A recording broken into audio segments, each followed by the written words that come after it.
Umesema nyinyi ndio mnajua kuzi.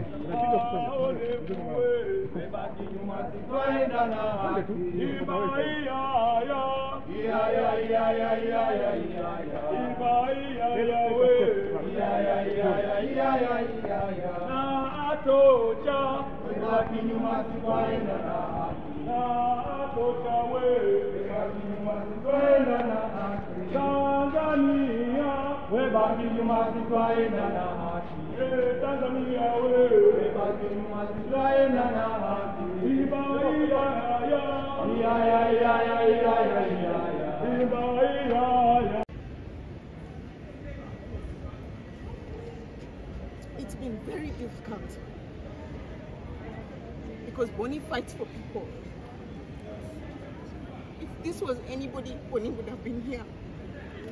And he takes lead in fighting for people's rights. So for his rights to be violated in this way, it is completely unfair. He fights for people all over the world.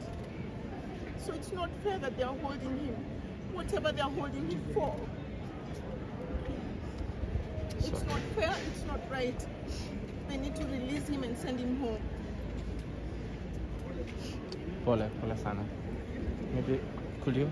Tunataka kuhakikisha kwamba hii kazi ya ujenzi ya manyumba